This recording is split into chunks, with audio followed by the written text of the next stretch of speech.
కరీంనగర్ జిల్లా మాతా శిశు హాస్పిటల్లో ప్రపంచ తల్లిపాలు వారోత్సవాలు పిల్లల వైద్య విభాగం మాతా శిశు సంరక్షణ భాగంలో అప్పుడే పుట్టిన శిశుకు తల్లిపాలు 6 మాసాలు ఇవ్వాలని తల్లులకు అవగాహన కల్పిస్తున్న జిల్లా కలెక్టర్ పమేలా సత్పతి, వైద్య అధికారులు తదితరులు పాల్గొన్నారు.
విధంగా మనం వాళ్ళని ప్రిపేర్ చేయాలి. ఇక్కడ కూడా మన హాస్పిటల్లో కూడా ఏఎన్సీస్కి వచ్చినప్పుడు కూడా మనందరం కూడా ఆ విధంగా కృషి చేయాలి. ఎందుకంటే ఈరోజు సో ఈ 1 వీక్ మనం వీటి మీదనే నెంబర్ ఆఫ్ ప్రోగ్రామ్స్ అవేర్నెస్ చేయగలిగితే మనం దాని ఫ్రూట్స్ అనేది చూడవచ్చు.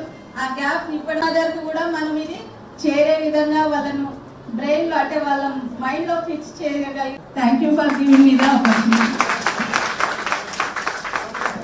చెప్పడం జరిగింది. మేడం కూడా లాస్ట్ ఒక 2-3 డేస్ బ్యాక్ అంతా ఎక్స్ప్లెయిన్ చేసినారు. ఈవీఎం తీయడము, నెక్స్ట్ అంటే సిక్కున్న అంటే ఆల్మోస్ట్ ఈ 1 వీక్ అంతా మేము బ్రెస్ట్ ఫీడింగ్ సెలబ్రేషన్స్. శుభాకాంక్షలు. ఒక మంచి ప్రోగ్రాం కొరకు అందరం ఉన్నాము. రాబోయే తరం మేడం గారు నాకు ఒక చిన్న చెప్పారు, కాపాడుతుంది, వ్యాధి నిరోధక శక్తి పెరుగుతుంది, చాలా బాగుంది. అవన్నీ కూడా ముర్రపాలు ఇవ్వడం ఒకటి, 6 నెలల వరకు కేవలం తల్లిపాలు మాత్రమే ఇవ్వడం అమ్మ గుర్తొస్తుంది. లేదు అంటే మనం రకరకాల వ్యాపకాలు వాటి ఇటు వాట్సాప్ చాటింగ్ అవి ముచ్చట్లు పెడతాం, డబ్బా నోట్లో పెడతాం అనుకోండి, వాడికి ఏం గుర్తుంది? తల్లిపాల గురించి చెప్పడం ఏంటి అందరూ తెలుసు అనుకుంటారు. చాలా తెలియాలి. కేవలం 30% మాత్రమే పుట్టిన గంటలో పాలిస్తున్నాం. అవి బాగా మనం పాటించాలి. ఇవన్నీ చేసి మన కళల పంట 30 ఏళ్ళకి ఇప్పుడే కథగనాలి. మీరందరూ ఏం కళలు కంటారు? పిల్లల గురించి పునాది తీయాలి, గోడలు కట్టాలి, ఎన్నో ఉంటాయి. అప్పుడు ఇల్లు కనిపిస్తుంది. మరి ఆ పిల్లోడి జీవితాన్ని నిర్మించేటప్పుడు కనీసం 25-30 సంవత్సరాల కాలం ఇప్పుడే కనాలి. ఇప్పటి నుంచి స్టార్ట్ కావాలి కదా. ఆ హామీ మాకు ఇవ్వాలి. ఇంతమంది స్టూడెంట్స్, సిబ్బంది, టీచర్స్ అందరికీ, ముఖ్యంగా మహిళలందరికీ కొత్తగా తల్లిలో అయ్యారు. తల్లి అంటే ఏంటి?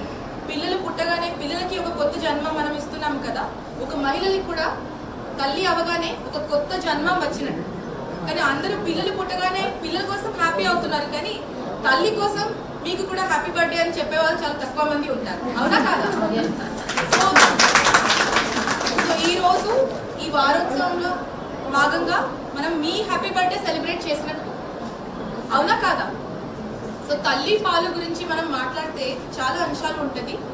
ఒక తల్లి కన్నా ఎక్కువ దాని గురించి ఎవరికి తెలియదు. కానీ మనం అందరం కూడా ఇక్కడ మహిళలు ఉన్నాము, చాలా మంది అందరం తల్లులు కూడా ఉన్నాము. నేను కూడా ఒక తల్లి కాబట్టి కొంత మా అభిప్రాయం నుంచి కొన్ని మీతో పంచుకుంటామని అనుకున్నాము. ముఖ్యంగా ఏంటంటే ఇప్పుడు అంటే ఒక పట్టణం గురించి మాట్లాడితే ఎక్కువ సిజేరియన్లు అవుతుంది, కానీ మళ్ళీ గ్రామీణ ప్రాంతంకి పోతే సిజేరియన్ తగ్గిపోతుంది. ఓకే, సో సిజేరియన్ అయిన తర్వాత మనం ఏం చూస్తున్నాము? ప్రైవేట్ హాస్పిటల్లో సిజేరియన్ అయితే ఒక డే అంతా, ఒక 24 గంటల వరకు తల్లి బిడ్డకి చూడకుండా చేస్తారు. ఈ ఐసీయూలో పెడతాము, ఎన్ఐసీయూలో పెడతాము, ఇక్కడ లైట్ కొడుతున్నాము, అది చేస్తున్నాము, ఇది చేస్తాము అని చెప్పి దూరం చేసేస్తారు. దానివల్ల ఏమవుతుంది? సిజేరియన్ అయిన ఉన్న మహిళ ఎలాగే కష్టంలో ఉంటుంది, బిడ్డ గురించి మర్చిపోయి తన కష్టాలు తనకి గుర్తుగా వస్తాను. సో ఏమవుతుంది? మన పిల్లలు పుట్టగానే తల్లి పాలు కూడా ఉత్పాదన అవుతుంది. అయిన తర్వాత మనం అది ఇవ్వలేకపోతున్నాం. ఒక్కసారి 24 గంటల వరకు మనం ఇవ్వలేకపోతే మళ్ళీ ఇవ్వాలా అనుకుంటే కూడా చాలా కష్టం అవుతుంది. ఎందుకంటే అది గట్టిగా అయిపోతుంది, మనం ఇవ్వలేకపోతాం. సో కాబట్టి కొలెస్ట్రాల్ ఫీడింగ్ ఇంతకుముందు మన డాక్టర్ గారు కానీ DW గారు చాలా చక్కగా చెప్పారు. బర్త్ డోస్లో ఇమ్యునైజేషన్ మనకి 0 డోస్ ఇమ్యునైజేషన్ చెప్తాము కదా, టీకాలు. తల్లి పాలు కన్నా ఎక్కువ మంచి టీకా ఏమీ లేదు. అది ఇవ్వకుండా వేరే ఇచ్చినా కూడా ఏం లాభం లేదు, ఆల్రెడీ నష్టం చేసేసారు. సో కొలెస్ట్రాల్ అనేది తల్లికి పిల్లలు పుట్టగానే ఆ కొలెస్ట్రాల్ ఇవ్వగలిగితే మిగతా అన్ని టీకాలు కూడా మంచిగానే పనిచేస్తుంది. ఇంకొకటి ఏమవుతుంది, తల్లిలు పిల్లలకి పాలు ఇవ్వలేకపోతే వాళ్ళకి కూడా చాలా రకరకాల సమస్యలు, రోగాలు వస్తాయి. ఎందుకంటే మన శరీరంలో అది ఒక హార్మోనల్ ప్రాబ్లమ్స్ కొన్ని వస్తాయి. పాలు ఇవ్వాలనేది మనకి దేవుడు సృష్టించాలి. ఇవ్వము అని అనుకుంటే, ఇవ్వలేకపోతున్నాం అని అనుకుంటే ఇంకా కొన్ని రకాల ఇబ్బందులు కూడా అవుతుంది. సో కాబట్టి అందరూ ఇది గమనించాలి. ముఖ్యంగా ఇప్పుడు చాలా మంది సన్నగా ఉన్నారు, మాలాగా లావుగా లేదు. అయినప్పటికీ కొన్ని మాటలు ఏంటంటే, ఎవరైనా తల్లి పాలు ఇస్తారు బిడ్డలకి, వాళ్ళు తొందరగా సన్నగా అయిపోతారు. ఏ తల్లి అయినా ఇవ్వలేకపోతుంది పాలు, వాళ్ళ వెయిట్ అట్లాగే ఉండిపోతుంది. సో తప్పకుండా మీరు ఖచ్చితంగా తల్లి పాలు పిల్లల కోసం, మీ ఆరోగ్యం కోసం, మీ ఫిట్నెస్ కోసం మీరు ఇవ్వాల్సిందే. ఒక ఊర్లో నేను పోయి శుక్రవారం సభ, ఎన్ని చోట్ల మనకి ఆరోగ్య మహిళా క్లినిక్లు ఉంటుంది. ప్రతి మహిళ తల్లి అయినా అవ్వకపోయినా, అంటే ఒక ఆడవాళ్ళు తప్పకుండా అట్లీస్ట్ 12-13 ఇయర్స్ దాటితే ఆ క్లినిక్లో ఒక్కసారి పోయి 2-3 నెలలకైనా ఒక్కసారి పోయి చూపించాలి. వాళ్ళు ఫుల్ బాడీ చెకప్ చేయాలనేది నేను విజ్ఞప్తి చేస్తున్నాను. ఎందుకంటే అన్ని టెస్టులు ఫ్రీగా ఉంటుంది. మహిళలు ఎట్లా ఉంటారు, నేను ప్రతి సభలకి చెప్తా ఉంటాను ఏంటంటే, మహిళలకి క్యాన్సర్ వచ్చినా డాక్టర్ దగ్గర 2 గోళీలు పెట్టుకొని ఇంటికి వస్తే ఎట్లా ఉన్నారు అని అడిగితే మంచిగానే ఉన్నాను, హాయిగానే ఉన్నాను అని చెప్తారు. మగవాళ్ళు ఎట్లా ఉంటారు, ఆఫీస్ పోయి ఇంటికి వస్తే వామో తలనొప్పి అంటారు. కాలు నొప్పి, తలనొప్పి, కడుపు నొప్పి, అన్ని నొప్పి వాళ్ళకి వస్తుంది, మాకు ఏం రాదు. అవునా కదా? సో కాబట్టి మహిళలు ఎట్లా ఈ విధంగా వాళ్ళు ఊపిక పడిన వల్ల, వాళ్ళ ఆరోగ్యం గురించి వాళ్ళు ఊపిక పడిన వల్ల ఎంత నష్టం చేస్తారో తెలుసా? ఏం చేస్తున్నారు అంటే వాళ్ళు ఏం చేస్తున్నారంటే, బాబు కొంచెం ఆగండి, చివరికి ఒక రోగం గురించి ఏది సొల్యూషన్ లేకుండా ఉంటే అప్పుడు వాళ్ళ జీవితం అంతా హాని చేస్తూ వాళ్ళ ఫ్యామిలీకి కూడా నష్టం చేస్తారు. క్యాన్సర్ చివరి స్థాయిలో మనకి తెలిస్తే ఏం చేయగలుగుతాం? పొలం అమ్మి, ఇంటి అమ్మి ఏం చేసినప్పుడు అది సరిపడదు. సో కాబట్టి సమయం ఉన్నప్పుడు మన శరీరం గురించి, మన ఆరోగ్యం గురించి మనం ఆలోచించగలిగితే బాగుంటుంది. మీకోసం లేకపోయినా మీ పిల్లల కోసం మాత్రం మీరు తప్పకుండా ఆలోచించాలనేది నేను విజ్ఞప్తి చేస్తున్నాను. దయచేసి ఆ డోర్ బంద్ చేయండి, ఆ బిడ్డకి అది వచ్చేస్తుంది. సో కాబట్టి కొన్ని స్కానింగ్ ఉంటుంది, మనకి ఫ్రీగా ఉంటుంది. ప్రైవేట్లో వెళ్తే అది చాలా కాస్ట్లీ ఉంటుంది. అది 4 నెలల నుంచి 5 నెలల వరకు టిఫా స్కాన్ అంటారు దాన్ని. టిఫా స్కాన్ మనం ముందు చేయగలిగితే ఏం తెలుస్తుంది, బిడ్డకి ఏదైనా కాంప్లికేషన్స్ ఉంటే, అసలు మానసికంగా, శారీరకంగా కొన్ని ఇబ్బందులు ఉంటే అది మనము తర్వాత తట్టుకోలేము, ఏం చేయలేము. పిల్లవాడికి అలాంటి పనిష్మెంట్ మనం ఎందుకు ఇవ్వాలి? సో పుట్టే ముందు మనకి తెలిస్తే ఇది మనం ఏం చేయగలుగుతాము, దానికి అనుకూలంగా మనం చర్యలు తీసుకోగలుగుతాము. కాబట్టి టిఫా స్కాన్ కూడా అందరికీ అవగాహన విస్తృతంగా మనము కల్పించాల్సిందే. సో చాలా సమస్యలు ఉంటుంది, దాని గురించి ఆలోచిస్తారు, బిడ్డల గురించి హ్యాపీ అవ్వరు. ఇంకా ఏం చేస్తారు, అన్ని ఫుడ్ కాజు కిష్మిష్ తింటారు కానీ నీళ్ళు తాగరు. మళ్ళీ పాలు ఎక్కడి నుంచి వస్తుంది, పాలులో ఏముంటుంది, నీళ్ళే ఉంటుంది కదా. సో న్యూట్రిషన్తో పాటు రోజు తల్లిలు ఖచ్చితంగా, కొత్త తల్లిలు పిల్లలకి ఎవరైనా అంటే 6 నెలల వరకు కనీసమైన 6 లీటర్స్ వాటర్, అంటే ఇట్లాంటి బాటిల్, 1 లీటర్ బాటిల్ ఉంటుంది కదా, 6 తప్పకుండా ఫినిష్ చేయడానికి ప్రయత్నం చేయండి. మీరు ఎంత వాటర్ తీసుకుంటారో అంత సహజంగా పిల్లలకి పాలు ఇవ్వగలుగుతారు. సో ఇది మాత్రం మీరు గమనించాలి. సో ఒకటి ఏంటంటే, మనకి అంటే చిల్డ్రన్ హెల్త్ గురించి ఆలోచిస్తే తల్లిలు ఫస్ట్ వాళ్ళ హెల్త్ గురించి ఆలోచిస్తేనే, వాళ్ళు ప్రశాంతంగా, మనశాంతిగా అంత మంచి ఫుడ్ తీసుకొని వాళ్ళు ఉంటేనే పిల్లలకి మంచి ఫుడ్ ఇవ్వగలుగుతారు. సో కాబట్టి తర్వాత పిల్లలు పెద్ద అయినాక మీరు ఎన్నో రకాలు భక్ష్యాలు లడ్డూలు పెట్టినా అది తర్వాత విషయం, కానీ అది వాళ్ళు తినకపోయినా అది వాళ్ళ కర్మ. కానీ మీరు తల్లిలో ఉన్నప్పుడు, పిల్లలు మీ మీద ఆధారపడి ఉన్నప్పుడు మీరు అది పట్టించుకోకుండా, మీ ఆరోగ్యాన్ని పట్టించుకోకుండా వాళ్ళకి పాలు ఇచ్చినా ఏమీ లాభం లేదు, అది మీ కర్మ. సో కాబట్టి మీ అందరి మీద ఇది బాధ్యత ఉంటుంది.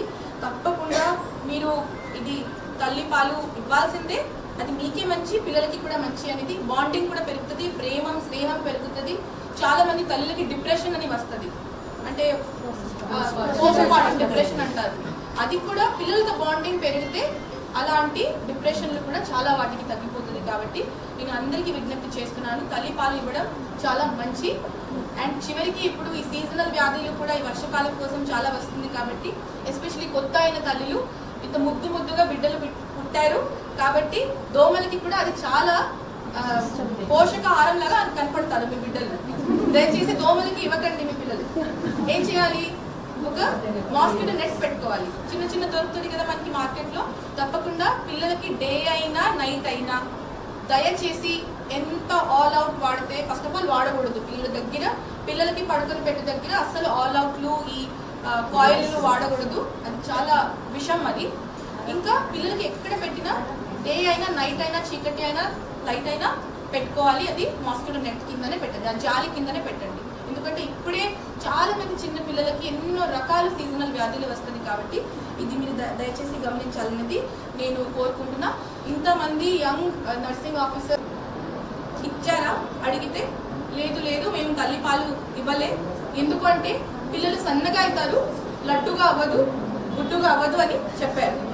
ఇది ఏం విషయం అని అడిగితే తను ఒక సందర్భం నాకు చెప్పింది. ఈ మహిళకి ఇట్లా పిల్లలు పుట్టగానే తను తల్లి పాలు ఇచ్చిన వల్ల పిల్లలు చాలా సన్నగా ఉన్నారు. అడిగితే అది ఎందుకు ఇట్లా అయింది అని అడిగితే తెలిసింది ఏంటంటే ఒక సంవత్సరంన్నర వరకు తను తల్లి పాలు మాత్రమే ఇస్తూ ఉంటుంది, ఇంకా ఏమి ఫుడ్ పెట్టలేదు, అన్నప్రసన్నం చేయలేదు, సప్లిమెంటరీ ఫీడింగ్ అంటాము కదా, అదనవుగా ఏమైనా తినిపించడం అది ఇస్తలేదు. తల్లి పాలు 6 నెలల వరకు తప్పకుండా పిల్లలకి తల్లి పాలు మాత్రమే ఇవ్వాలి. కానీ 6 నెలలు దాటిన తర్వాత తల్లి పాలుతో పాటు ఇంకా అదనవుగా మనకి రాగి కని, జొన్న కని, ఇంకా కొన్ని ఎన్నో రకాల బాలామృతం ఇస్తారు అంగన్వాడీస్లో, తప్పకుండా తినిపించాలి. తినిపించకపోతే ఏమైతుంది, తల్లి పాలు సరిపోవాలి, బిడ్డ పెరుగుతూ ఉంటుంది కాబట్టి అది సరిపోదు. సో అది చూసి తను ఈ విధంగా తయారైంది. సో అది చూస్తే నాకు తెలిసింది తల్లి అయినా కూడా మన అందరి దగ్గర కొన్ని అపోహాలు, కొన్ని సందేహాలు చాలా ఉంటాయి. ఇంకొకటి ఏమంటారు, మీకు సి సెక్షన్ అయింది కదా, మీకు చాలా కష్టంలో ఉంటారు, సో ఏం అవసరం లేదు పిల్లలకి పాలు పెట్టడం. ఇది చాలా తప్పు. పిల్లలు నష్టపోతారు, మీరు కూడా నష్టపోతారు. నేను చెప్పిన వాటికి బ్రెస్ట్ క్యాన్సర్లు, ఎన్ని రకాల రోగాలు అక్కడి నుంచి కూడా సృష్టించడం జరుగుతుంది. సో ఇక్కడ ఆరోగ్యమైన క్లినిక్స్ ఉంటుంది. ఎవరైనా వెళ్ళారా ఇప్పటి వరకు?